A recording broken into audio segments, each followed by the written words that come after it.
Hello दोस्तों, नमस्कार। स्वागत है आपका हमारे YouTube channel Uttarakhand GK very जी ट्रिक्स में। तो आज की इस वीडियो में हम बात करेंगे Uttarakhand GK test series part 89 के बारे में।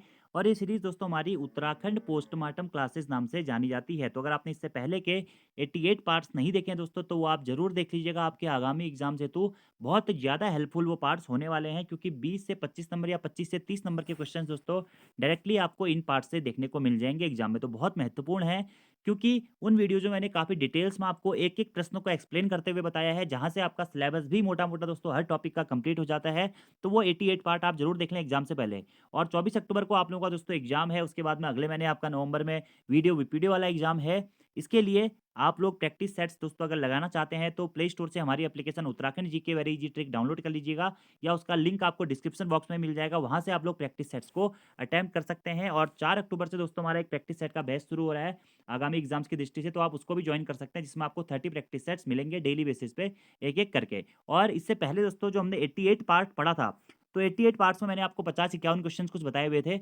और आज हमारा 89 पार्ट्स है, तो 89वें पार्ट में हम इस 50 प्रश्नों से आगे के प्रश्नों को पढ़ते हैं। और आज भी दोस्तों जो हमारे 50 क्वेश्चन रहेंगे ना, ये फास्ट फॉरवर्ड टाइप में होंगे। अब ये फास्ट फॉरवर्ड में आपको क्यों करवा रहा हूँ, क्योंकि इससे पहले दोस्तों डिटेल में मैं ये क्वेश्चंस आपको बहुत बार इससे पहले पोस्टमार्टम क्लासेस में बता चुका हूँ। तो एक ही क्वेश्चन को बार-बार रिपीट करने से अच्छा है कि मैं आपको डायरेक्टली इन प्रश्नों के आंसर देते रहूँ। और इससे पहले दोस्तों 88 पार्ट्स में और 89 पार्ट्स में यहाँ पर हमारे उत्तराखंड के टोटल 100 क्वेश्चंस का आपका ये टेस्ट था। तो आप लोग कमेंट करके जरूर बताइएगा कि 88 पार्ट और 89 पार्ट दोनों में 100 क्वेश्चंस में से आपका स्कोर क्या है, क्योंकि ये सभी के सभी प्रश्न जो हैं प्रीवियस ईयर एग्जाम पेपर में पूछे जा चुके हैं, और उसी के प्रश्न मैं आपको सॉल्व आउट करा रहा हूँ। चलिए शुरू करते हैं आज की इस वीडियो को। और आज का हमारा पहला प्रश्न है कि भारतीय पेट्रोलियम संस्थान कहाँ स्थित है। तो भारतीय पेट्रोलियम संस्थान दोस्तों हमारा कहाँ पे स्थित है? देहरादून में स्थित है। FRI forest research institute of India कहाँ स्थित है? देहरादून में ही स्थित है। ओएनजीसी का मुख्यालय कहाँ पे स्थित है? देहरादून में ही स्थित है। वाडिया इंस्टीट्यूट ये भी देहरादून में ही स्थित है। अगला प्रश्न है, उत्तराखंड राज्य के निम्नलिखित जनपदों में से किस जनपद का भौगोलिक क्षेत्रफल सर्वाधिक है?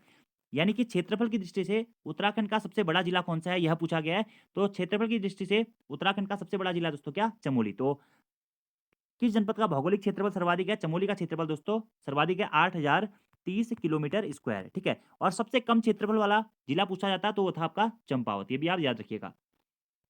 सर्वाधिक जनसंख्या वाला जनपद पूछा जाता है दोस्तों, हरिद्वार क्या है? सब सर्वाधिक जनसंख्या वाला जनपद है। और सबसे कम जनसंख्या वाला जनपद पूछा जाता, तो रुद्रप्रयाग सबसे कम जनसंख्या वाला जनपद है। अगला प्रश्न है दोस्तों कि उत्तराखंड का जड़ी बूटी संस्थान किस जनपद में स्थित है, या उत्तराखंड में जड़ी बूटी संस्थान किस जनपद में स्थित है? तो जड़ी बूटी शोध संस्थान दोस्तों हमारा कहाँ पे? चमोली जनपद में स्थित है। और ये चमोली जनपद की स्थापना कब होती है? 24 फरवरी 1960 को चमोली जनपद की स्थापना होती है। और जड़ी बूटी शोध संस्थान कहाँ? चमोली में ही स्थित है। कांचुला खर्क कस्तूरी मृग प्रजनन संरक्षण केंद्र ये भी कहाँ स्थित है? चमोली में ही स्थित है। अगला प्रश्न है दोस्तों कि किस वर्ष यूनेस्को द्वारा नंदा देवी बायोस्फीयर रिजर्व को विश्व धरोहर स्थल घोषित किया गया? आप देखिए दोस्तों, प्रश्न ध्यान से पढ़िए, क्या है? किस वर्ष यूनेस्को द्वारा नंदा देवी बायोस्फीयर रिजर्व, तो बायोस्फीयर रिजर्व के बारे में पूछा गया दोस्तों, जिसकी स्थापना कब होती है? 1988 में नंदा देवी बायोस्फीयर रिजर्व की स्थापना होती है। और इसे यूनेस्को द्वारा विश्व धरोहर स्थल के रूप में कब घोषित किया गया? यह किया गया दोस्तों कब? 2005 में। कब किया गया? 2005 में किया गया। कब? 2005 में किया गया। अगर यहाँ पे प्रश्न ये होता कि किस वर्ष यूनेस्को द्वारा नंदा देवी राष्ट्रीय उद्यान को विश्व धरोहर स्थल घोषित किया गया, तो तब इसका आंसर होता क्या? 1988। तो प्रश्न अलग अलग है, क्योंकि नंदा देवी बायोस्फीयर रिजर्व और नंदा देवी राष्ट्रीय उद्यान अलग अलग है। नंदा देवी राष्ट्रीय उद्यान की स्थापना 1982 में होती है, और 1988 में दोस्तों इसे विश्व धरोहर सूची में शामिल कर दिया जाता है। और ये नंदा देवी राष्ट्रीय उद्यान आपका कहाँ स्थित है? चमोली जनपद में स्थित है। और वहीं ये नंदा देवी बायोस्फीयर रिजर्व दोस्तों आपका कहाँ स्थित है? इसका विस्तार 3 जनपदों में पाया जाता है, चमोली, पिथौरागढ़ और बागेश्वर। इन 3 जनपदों में इसका विस्तार पाया जाता है। और 1988 में इस बायोस्फीयर रिजर्व की स्थापना हुई थी। और उत्तराखंड में एकमात्र बायोस्फीयर रिजर्व है दोस्तों, कौन सा?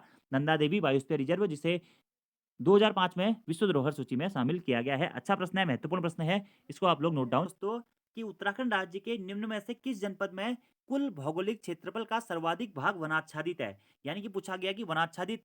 देखिए, जब अगर आपने वन रिपोर्ट पढ़ी होगी दोस्तों, तो अभी हमारी कौन सी 16वीं वन रिपोर्ट आई हुई है 2019 में। तो 16वीं वन रिपोर्ट के अकॉर्डिंग कुल भौगोलिक क्षेत्रफल का सर्वाधिक भाग वनाच्छादित कौन से जनपद में है? टिहरी गढ़वाल, उत्तरकाशी, चमोली या फिर अल्मोड़ा। वैसे दोस्तों पूछा जाएगा अगर आपसे एग्जाम में नॉर्मली प्रश्न है कि उत्तराखंड में सर्वाधिक वनाच्छादित या उत्तराखंड में ऐसा कौन-सा जनपद है जहाँ पे हमारे सर्वाधिक वन पाए जाते हैं या सर्वाधिक वनाच्छादित वन पाए जाते हैं? तो वो है दोस्तों पौड़ी गढ़वाल। दूसरा नंबर आता है किसका? नैनीताल का। तो पौड़ी और नैनीताल दोनों इसमें ऑप्शन में नहीं है। तो तीसरा आपका जो इसमें राइट आंसर हो जाएगा वो हो जाएगा उत्तरकाशी। तो ऑप्शन के अकॉर्डिंग आपका ये प्रश्न है कि उत्तराखंड राज्य के निम्न में से किस जनपद में कुल भौगोलिक क्षेत्रफल का सर्वाधिक भाग वनाच्छादित है? तो दोस्तों उत्तरकाशी जनपद का इन 3 जो भी ऑप्शंस हैं इसके अकॉर्डिंगली सर्वाधिक भाग वनाच्छादित है। लेकिन ओवरऑल अगर आपसे प्रश्न पूछा था कि उत्तराखंड में सर्वाधिक वन क्षेत्रफल वाला जिला कौन-सा है? या सर्वाधिक वनाच्छादन वाला जिला कौन-सा है या सर्वाधिक वृक्षाच्छादन वाला जिला कौन-सा है? तो आपको पौड़ी गढ़वाल आंसर करना होता। कौन-सा आंसर करना होता दोस्तों? पौड़ी गढ़वाल आपको आंसर करना होता और वहीं आपसे प्रश्न पूछा था कि उत्तराखंड में सबसे कम वन क्षेत्रफल वाला जिला कौन-सा है? तो वो हो जाता उधम सिंह नगर जनपद। तो थोड़ा-सा देखिए कॉम्प्लिकेटेड क्वेश्चन है। एग्जामिनर ऐसे प्रश्न बनाता है तो आपको इस प्रकार के प्रश्नों को भी सावधानीपूर्वक करते हुए चलना है। तो आंसर हो जाएगा ऑप्शंस के अकॉर्डिंग क्या दोस्तों? उत्तरकाशी। अगले प्रश्न की बात करते हैं कि उत्तराखंड की सबसे लंबी सतत वाहिनी नदी कौन-सी है? तो उत्तराखंड की सबसे लंबी सतत वाहिनी नदी है दोस्तों हमारी कौन-सी? काली नदी। काली नदी और काली नदी का उद्गम कहाँ से होता है दोस्तों? पिथौरागढ़ जनपद में स्थित कालापानी धार नामक स्थान से हमारी काली नदी का उद्गम होता है। और भारत-नेपाल के मध्य में कौन-सी नदी अपनी सीमा बनाते हुए चलती है दोस्तों? तो काली नदी ही भारत-नेपाल में अपनी सीमा बनाते हुए चलती है। तो इंपोर्टेंट है कालापानी नामक स्थान से पिथौरागढ़ जनपद में व्यास आश्रम के पास में जो स्थान हमारा स्थित है लिपुलेख श्रेणी के पास में स्थित जैक्सन श्रेणी के पूर्वी ढाल से हमारी यह काली नदी निकलती है, ठीक है? और काली को ही फिर आगे जाके शारदा नदी के नाम से जाना जाता है और शारदा के नाम से ही ये नेपाल में भी प्रवेश करती है। तो उत्तराखंड की सबसे लंबी सतत वाहिनी नदी कौन-सी है दोस्तों? तो उत्तराखंड की सबसे लंबी सतत वाहिनी नदी है कौन-सी? हमारी काली नदी। ये पॉइंट बहुत इंपोर्टेंट है, आपसे एग्जाम में भी पूछा जा सकता है। अगला प्रश्न दोस्तों है हमारा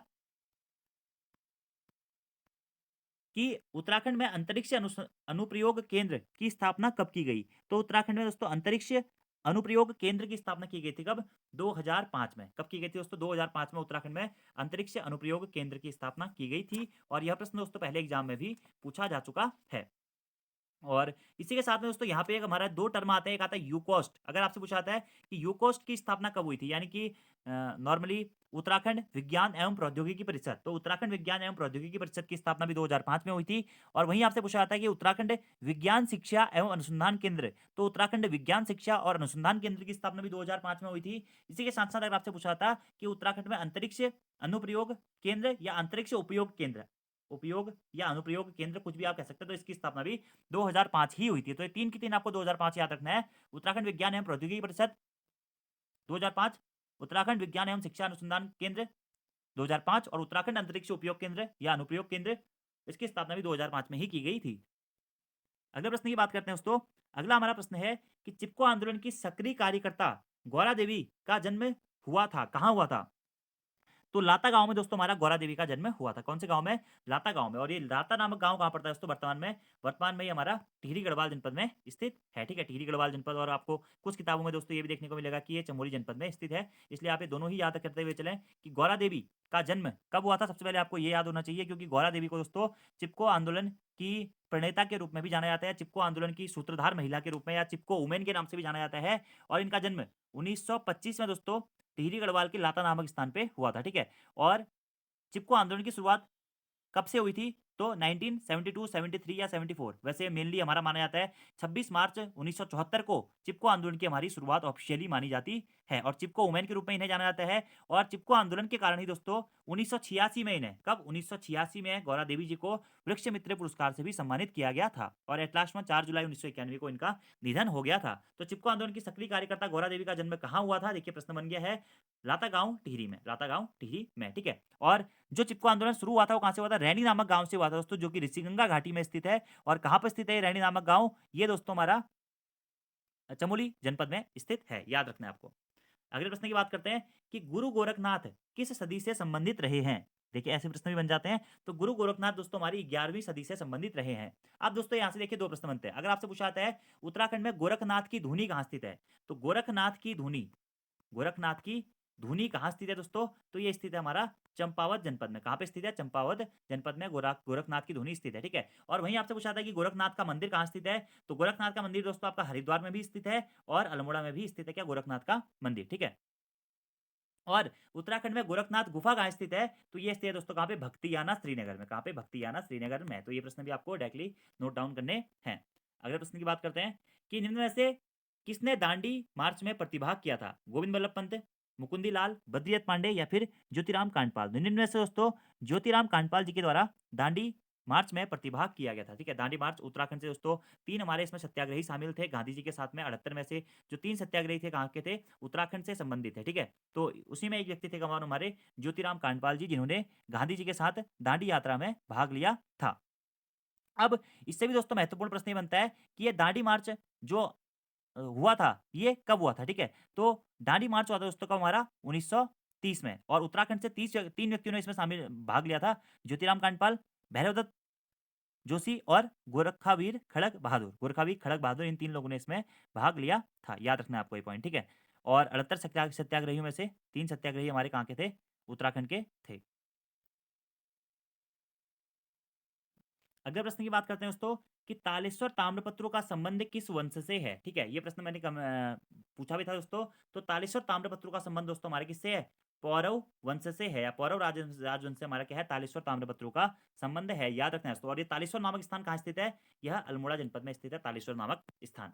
अगले प्रश्न की बात करते हैं कि स्वामी विवेकानंद किस वर्ष प्रथम बार अल्मोड़ा आए थे? ठीक है, तो स्वामी विवेकानंद प्रथम बार अल्मोड़ा आए थे दोस्तों कब? 1890 में। कब आए थे? 1890 में स्वामी विवेकानंद प्रथम बार अल्मोड़ा आए थे।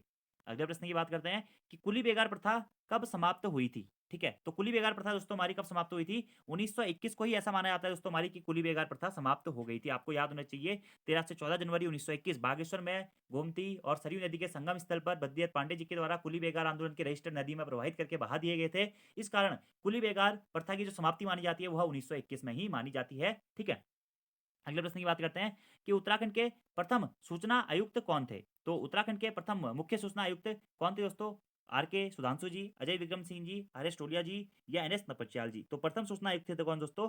आर एस टोलिया जी। कौन? आर एस टोलिया जी। ठीक है, और आप लोगों से एक प्रश्न है दोस्तों कि आर एस टोलिया प्रशासनिक प्रशिक्षण अकादमी उत्तराखंड में कहाँ स्थित है? प्रशासनिक प्रशिक्षण अकादमी उत्तराखंड में कहाँ स्थित है? कमेंट बॉक्स में जरूर बताइएगा। अगले प्रश्न की बात करते हैं कि निम्नलिखित में से उत्तराखंड की जनजाति कि 1962 के भारत चीन युद्ध से पूर्व तिब्बत के साथ व्यवहारिक संबंध थे। तो कौन सी ऐसी जनजाति थी उत्तराखंड की इसके भारत चीन युद्ध से पूर्व में तिब्बत के साथ में व्यवहारिक संबंध थे? तो ये जनजाति दोस्तों हमारी कौन सी? भोटिया जनजाति। और इनका व्यापार दोस्तों सौका हुणिया व्यापार नाम से जाना जाता है। क्या? सौका हुणिया व्यापार, जो भोटिया की एक इनकी ही उपशाखा होती है दोस्तों सौका। सौका नाम से भी भोटियाओं को जाना जाता है। तो सौका और हुणिया यानी कि तिब्बती, सौका हुणिया व्यापार के रूप में इसे जाना जाता था। और 1962 से पूर्व दोस्तों, या भारत चीन युद्ध से पूर्व में व्यापारिक संबंध हमारे भोटिया जनजाति के तिब्बत के साथ में होते थे, और यहाँ पे हमारा क्रय विक्रय किया जाता था। ऐसा भी कहा जाता है दोस्तों जो तिब्बती लोग हैं वह उत्तरायणी कौतिक मेले में आते थे, या यहाँ से व्यापार करते थे, यहाँ के लोग तिब्बत में जाके व्यापार करते थे। तो हो जाएगा आंसर भोटिया। अगले प्रश्न की बात करते हैं कि निम्न में से कौन सी झील का टूटना या ताल का टूटना 16-17 जून 2013 की केदारनाथ आपदा का प्रमुख कारण था? तो आप लोगों को याद होना चाहिए दोस्तों हमारी चौराबाड़ी ताल। चौराबाड़ी झील दोस्तों जो कि स्थित है कहाँ पे? रुद्रप्रयाग जनपद में। और इसी झील के या ताल के टूटने के कारण दोस्तों हमारी केदारनाथ आपदा आई थी। ठीक है, और चौराबाड़ी ग्लेशियर का एक भाग टूट के इस ताल में गिरा था, और ग्लेशियर टूटने के कारण और ताल में नदी या जल का प्रभाव अधिक होने के कारण में यहाँ पे ये ताल टूट गई थी, और उसके कारण क्या होता? भयंकर हमारी तबाही बची थी, जिसे उत्तराखंड की सबसे बड़ी प्राकृतिक आपदा के रूप में भी दोस्तों जाना जाता है। और कब हुआ था? 16 से 17 जून 2013 को हमारी केदारनाथ आपदा आई थी। किस ताल के टूटने के कारण? चौड़ाबाड़ी ताल के कारण। कौन से पर्वत का भूखंड गिरा था? तो चौराबाड़ी हिमनद, या कहीं कहीं दोस्तों सुमेरु हिमखंड का भी जिक्र आता है। तो ये दोनों ही आप याद रखिएगा। इससे टूटने से हमारा क्या हुआ था? चौराबाड़ी ताल टूट गई थी, और उससे क्या हुआ था? बाढ़ आई थी, और जिसे उत्तराखंड की सबसे भयंकर त्रासदी के रूप में भी जाना जाता है। तो केदारनाथ आपदा कब आई थी? ये सभी आप लोगों को प्रश्न याद होना चाहिए। 16 से 17 जून 2013 को दोस्तों केदारनाथ आपदा आई थी, जिसे उत्तराखंड में एक बहुत भयंकर त्रासदी के रूप में भी जाना जाता है, या सबसे बड़ी प्राकृतिक आपदा के रूप में भी इसे जाना जाता है। और ये चौराबाड़ी ताल कहाँ स्थित है? रुद्रप्रयाग जनपद में स्थित है। अगला है दोस्तों देखिए, बेनीताल कहाँ स्थित है? चमोली में स्थित है। चौराबाड़ी ताल रुद्रप्रयाग में स्थित है। यमताल कहाँ स्थित है? टिहरी में स्थित है। विष्णुताल कहाँ स्थित है? चमोली में स्थित है। और यही विष्णुताल देखिए प्रश्नों सचिवालय सुरक्षाकर्मी के एग्जाम पेपर में पूछी जा चुकी है। काली नदी उत्तराखंड को अलग करती है किस देश से? तो काली नदी उत्तराखंड को नेपाल से अलग करती है। थोड़ी देर पहले ही मैंने आपको बताया था।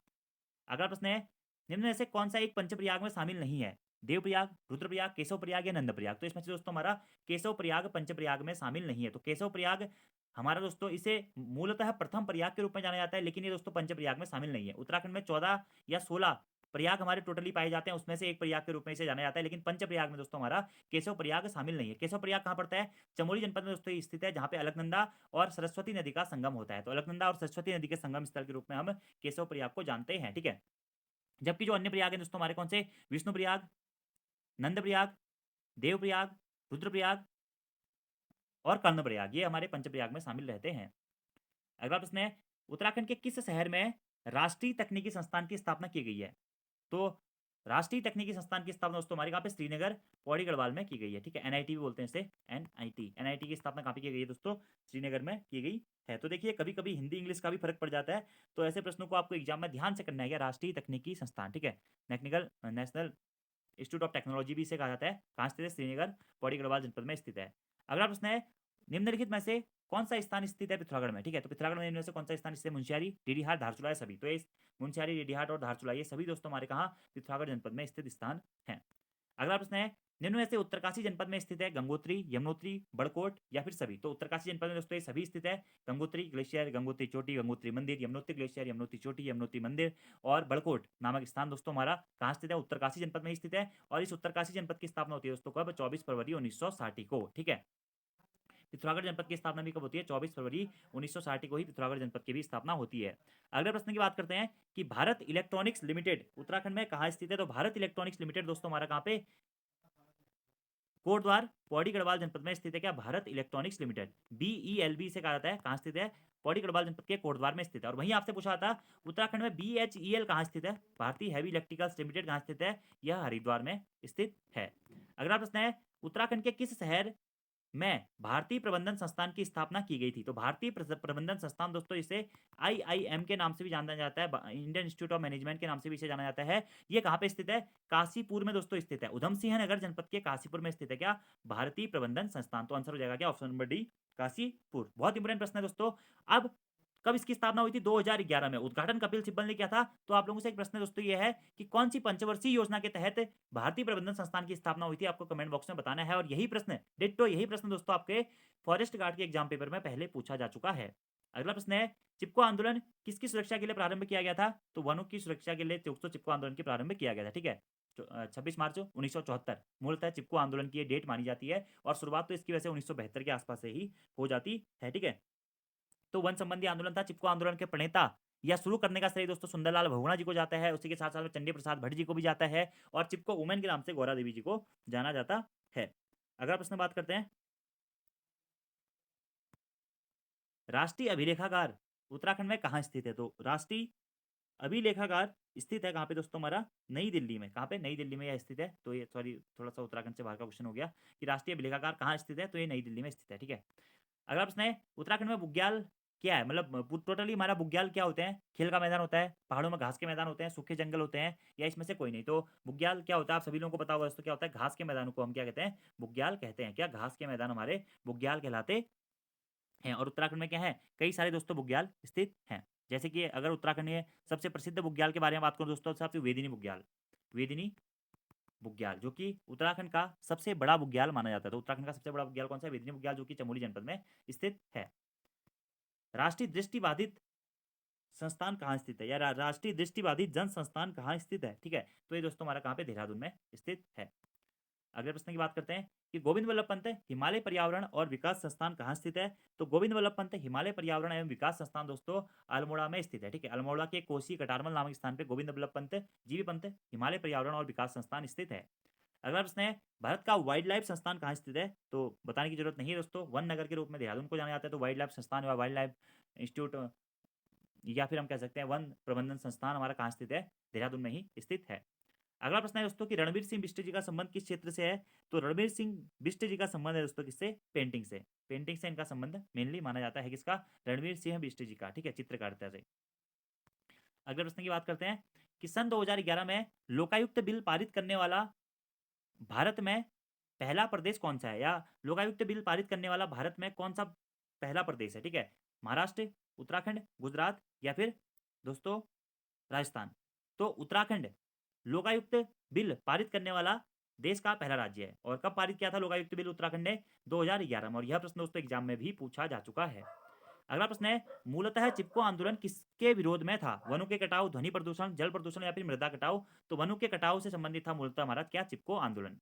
अगला प्रश्न है कि भारतीय सुदूर संवेदी संस्थान उत्तराखंड में कहाँ स्थित है? तो भारतीय सुदूर संवेदी संस्थान दोस्तों हमारा कहाँ स्थित है? देहरादून में स्थित है। कहाँ पे? देहरादून में। अगले प्रश्न की बात करते हैं कि बूंगखाल मेला उत्तराखंड के किस जिले में आयोजित होता है? ठीक है, तो बूंगखाल मेला दोस्तों उत्तराखंड के पौड़ी गढ़वाल जनपद में आयोजित होता है। ठीक है, कंडोलिया मेला भी कहाँ लगता है? पौड़ी गढ़वाल जनपद में ही लगता है। ठीक है, गिंदी मेला भी कहाँ लगता है दोस्तों? पौड़ी गढ़वाल जनपद में ही लगता है। वहीं गेंदुआ मेला, क्या गेंदुआ मेला पूछेगा तो गेंदुआ मेला कहाँ स्थित है? यह उत्तरकाशी जनपद में लगता है। ब्रह्मकमल प्राकृतिक रूप से पाया जाता है, कहाँ पाया जाता है? केदारनाथ घाटी में, कार्बेट नेशनल पार्क में, काजीरंगा वनों में या फिर साइलेंट वैली में? तो इसका राइट आंसर जो है दोस्तों, ब्रह्मकमल प्राकृतिक रूप से हमारा कहाँ, केदारनाथ घाटी में पाया जाता है। उत्तराखंड के राज्य पुष्प के रूप में भी ब्रह्मकमल को जाना जाता है। कौन सी घाटी, कहाँ पाया जाता है प्राकृतिक रूप से? केदारनाथ घाटी में। एग्जाम में पूछे गए प्रश्न है। अगला प्रश्न है दोस्तों, निम्नलिखित में से कौन सा एक कथन सुमेलित, एक गलत सुमेलित है? वह कौन सा कथन है? देखिए प्रश्न, देखिए प्रश्न की लैंग्वेज देखिए, डिट्टो इसी प्रकार का प्रश्न पूछा गया है दोस्तों। इनमें से एक गलत सुमेलित है या एक कथन गलत सुमेलित है, वह है कौन सा है? सूखा ताल नैनीताल में स्थित है, द्रोण सागर देहरादून में स्थित है, काना ताल उत्तरकाशी में स्थित है या फिर विष्णु ताल दोस्तों चमोली में स्थित है? तो कौन सा गलत है? देखिए सूखा ताल नैनीताल में बिल्कुल सही है, काना ताल उत्तरकाशी में बिल्कुल सही है, द्रोण सागर दोस्तों जो ताल है यह कहाँ स्थित है? काशीपुर उधम सिंह नगर जनपद में स्थित है क्या, द्रोण सागर ताल। वहीं विष्णु ताल हमारा चमोली में स्थित है। तो कौन सा सुमेलित नहीं है दोस्तों? तो ऑप्शन नंबर बी हमारा सुमेलित नहीं है, क्योंकि द्रोण सागर ताल दोस्तों हमारा क्या, देहरादून में स्थित ना होकर कहाँ पे स्थित है? काशीपुर में। और वहीं द्रोण नगरी नाम से किसे जाना जाता है, या द्रोणाचार्य के समाधि स्थल के रूप में, या द्रोणाचार्य के गुफा नगरी के रूप में किसको जाना जाता है? तो वो देहरादून को ही जाना जाता है द्रोण नगरी के रूप में। जो आप अभी प्रेजेंट टाइम पे दोस्तों देहरादून में द्रोण नगरी या द्रोण आश्रम ये हमारा कहाँ पे स्थित है? देहरादून में ही स्थित था। ठीक है, अगले प्रश्न की बात करते हैं। चंडी देवी और मनसा देवी का प्रसिद्ध मंदिर कहाँ स्थित है? तो चंडी देवी और मनसा देवी का प्रसिद्ध मंदिर दोस्तों हमारा कहाँ, हरिद्वार में स्थित है। हरिद्वार में यह मंदिर स्थित है। अब आप लोगों से एक दो प्रश्न होमवर्क के हैं। चंडी मंदिर कौन से पर्वत पर स्थित है? मनसा देवी मंदिर कौन से पर्वत पर स्थित है? इन दोनों प्रश्नों के आंसर मैं आपको इससे पहले के एक दो वीडियो में बता चुका हूँ कि कौन से पर्वत पे कौन सा मंदिर स्थित है। इसके आंसर आपको कमेंट बॉक्स में देने हैं। जैसे परसों पूछ दिया गया ना कि चंद्रकूट मंदिर कौन से पर्वत पर स्थित है, जो चंद्रकूट पर्वत पर स्थित है, उसी प्रकार से दोस्तों ये प्रश्न भी बन सकता है, चंडी देवी मंदिर कौन से पर्वत पर स्थित है, मनसा देवी मंदिर कौन से पर्वत पर स्थित है। अगर नहीं आ रहा है तो फिर से कहूंगा पोस्टमार्टम क्लास देखो, पुरानी क्लासेस देखो, फिर ये क्लास देखो, देखना सारे क्वेश्चन आएंगे। अगले प्रश्न की बात करते हैं, उत्तराखंड का उच्च न्यायालय कहाँ स्थित है? तो आप सभी लोगों को पता है दोस्तों, नैनीताल में उत्तराखंड का उच्च न्यायालय स्थित है। 9 नवंबर सन 2000 को भारत के 20वें उच्च न्यायालय के रूप में उत्तराखंड के उच्च न्यायालय का गठन किया गया। और कहाँ पे स्थित है? नैनीताल में स्थित है। और उत्तराखंड उच्च न्यायालय भवन का निर्माण किसके द्वारा किया गया था दोस्तों? सर एंटोनी मैकडोनल्ड के द्वारा इसका निर्माण किया गया था। एग्जाम में यह प्रश्न पूछा जा चुका है। अगला प्रश्न, उत्तराखंड लोक सेवा आयोग कहाँ स्थित है? तो बताने की जरूरत दोस्तों नहीं है कि उत्तराखंड लोक सेवा आयोग हमारा कहाँ पे, हरिद्वार में स्थित है। उत्तराखंड अधीनस्थ सेवा चयन आयोग कहाँ स्थित है? यह दोस्तों हमारा देहरादून में स्थित है। तो उत्तराखंड लोक सेवा आयोग की स्थापना कब हुई? ये क्वेश्चन आपसे है, कमेंट बॉक्स में आपको इसका आंसर देना है। और यार आंसर्स आप बहुत कम लोग देते हो, या तो आपको आंसर्स याद नहीं है। अगर याद नहीं है तो मैं कहता हूँ कि हमेशा से याद करो, अच्छी तरीके से पढ़ो। तो बताना है आपको लोक सेवा आयोग का कहाँ पे स्थित है और इसकी स्थापना कब हुई थी, बहुत बार बता चुका हूँ। अगला प्रश्न है, कालीमठ मंदिर किस जनपद में स्थित है? तो बताने की जरूरत है नहीं दोस्तों, रुद्रप्रयाग जनपद में स्थित है हमारा क्या, कालीमठ मंदिर। इसी को कालीमठ शक्तिपीठ के नाम से भी जाना जाता है। ठीक है, अगला है हमारा, व्यास गुफा उत्तराखंड में कहाँ स्थित है? तो व्यास गुफा दोस्तों उत्तराखंड में स्थित है, कहाँ पे, चमोली जनपद में। ठीक है, कौन सी, व्यास गुफा। ठीक है, मुचकुंद गुफा भी कहाँ स्थित है?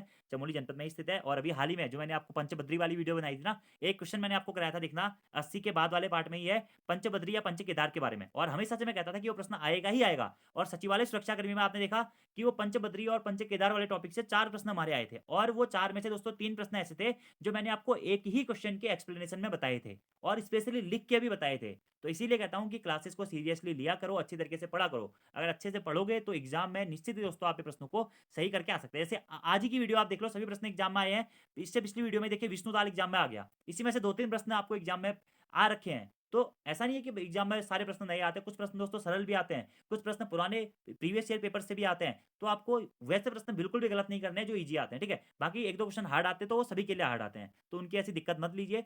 लेकिन जो डाटा आपके पास में है उसे एक्यूरेटली आपको पढ़ना ही पड़ेगा। ठीक है, अगला प्रश्न है कि प्रसिद्ध दून स्कूल की स्थापना किसके द्वारा की गई थी? तो सतीश रंजन दास जी के द्वारा 1935 में दोस्तों दून स्कूल की स्थापना की गई थी। कहाँ से? देहरादून में स्थित है सतीश रंजन दास। अगला प्रश्न है राष्ट्रीय संस्कृत विद्यापीठ कहाँ स्थित है? तो राष्ट्रीय संस्कृत विद्यापीठ दोस्तों हमारा तिरुपति में स्थित है। कहाँ पे? तिरुपति में स्थित है। अगले प्रश्न की बात करते हैं कि उत्तराखंड राज्य में न्यूनतम नगरीय जनसंख्या वाला जिला कौन सा है? तो उत्तराखंड राज्य का दोस्तों न्यूनतम नगरीय जनसंख्या वाला जिला है इसमें से क्या? बागेश्वर। बागेश्वर न्यूनतम नगरीय जनसंख्या वाला जिला कौन सा है? बागेश्वर। और सर्वाधिक नगरीय जनसंख्या वाला जिला कौन सा है दोस्तों? वह है देहरादून। उत्तराखंड का सबसे बड़ा नगर कौन सा है? वो भी दोस्तों देहरादून ही है, याद रखना है आपको। अगले प्रश्न की बात करते हैं, उत्तराखंड राज्य में रेलवे स्टेशन की कुल कितनी संख्या है? 41, 45, 39 या फिर 43? अब दोस्तों जब ये प्रश्न एग्जाम में पूछा गया था तो एग्जाम में वैसे आंसर 41 दिया गया था, लेकिन एक्चुअल जो आपका आंसर है वो है 42, कि उत्तराखंड में प्रेजेंट टाइम पे कुल रेलवे स्टेशनों की संख्या कितनी है? 42। तो आपको 42 ही याद रखना है, ठीक है। और अगर 42 नहीं होगा तो आप 41 को भी सही कर सकते हैं। अगले प्रश्न की बात करते हैं कि अल्मोड़ा मुद्राएं किस राजवंश से संबंधित हैं? तो अल्मोड़ा मुद्राएं दोस्तों हमारा किस राजवंश से? कुलिंद राजवंश से संबंधित है। कौन सी राजवंश से दोस्तों? कुलिंद राजवंश से ये हमारी मुद्राएं स्थित संबंधित हैं। तो ये दोस्तों हमारे आज के जो बचे हुए 50 प्रश्न थे वो थे। तो आपको ये आज की वीडियो कैसी लगी जरूर बताइएगा। और यार ये सभी प्रश्नों को अच्छी तरीके से दोस्तों आप याद कर लीजिएगा, एग्जाम की दृष्टि से हमारे बहुत इंपॉर्टेंट है, ठीक है, बहुत इंपॉर्टेंट है। प्रश्न पूछा जाएगा, यहाँ से ही पूछा जाएगा या इससे पहले के जो वीडियोज हैं वहाँ से ही पूछा जाएगा। और अगर आपने प्रैक्टिस सेट्स अभी तक नहीं लगाए हैं तो मैं यही कहना चाहूँगा कि प्रैक्टिस सेट्स आप दोस्तों जरूर लगाएं। एग्जाम से पहले प्रैक्टिस करना बहुत ज़रूरी होता है। आप भले ही किसी के भी प्रैक्टिस सेट लगाओ लेकिन लगाओ जरूर, ठीक है। क्योंकि एग्जाम में प्रैक्टिस सेट से डायरेक्टली आप जो गलतियां करते हैं, जो हम 3 से 4 प्रश्न हम आते आते गलत करके आते हैं, वो प्रश्न आपके गलत होने के चांसेस बहुत कम हो जाते हैं। तो इसलिए प्रैक्टिस सेट्स लगाना बहुत जरूरी है, जरूर लगाइएगा। और ये अल्मोड़ा मुद्राएं, 36 प्रकार की मुद्राएं या अमोद्यभूति प्रकार की मुद्रा, इनका संबंध किस राजवंश से? कुलिंद राजवंश से। और कुलिंद राजवंश के संस्थापक के रूप में किसको? सुबाहु को जाना जाता है। ये पॉइंट पे आप लोगों को डायरेक्टली नोट डाउन कर लेना है। अब दोस्तों अभी मैंने आपको एक प्रश्न बताया था, देखिए थोड़ा सा ऊपर चले जाते हैं। ये क्या कि राष्ट्रीय संस्कृत विद्यापीठ कहाँ स्थित है? ठीक है, देहरादून, हरिद्वार, नई दिल्ली या तिरुपति? तो मैंने आपको इसका आंसर तिरुपति बताया। तिरुपति कहाँ स्थित है दोस्तों? आंध्र प्रदेश में तिरुपति स्थित है। अब दोस्तों उत्तराखंड का मैं भी एक संस्कृत विद्यापीठ स्थित है, वो कहाँ पर स्थित है ये आपको कमेंट बॉक्स में बताना है, ठीक है। कि संस्कृत विद्यापीठ, नॉर्मली संस्कृत विद्यापीठ कहाँ पर स्थित है पूछा जाता, या इसी प्रकार का एक प्रश्न आपसे पूछा जा सकता है। तो इसका आंसर आपको कमेंट बॉक्स में देना है। तो आज की वीडियो में इतना ही दोस्तों। Thank you, thanks for watching video, see you next time, धन्यवाद।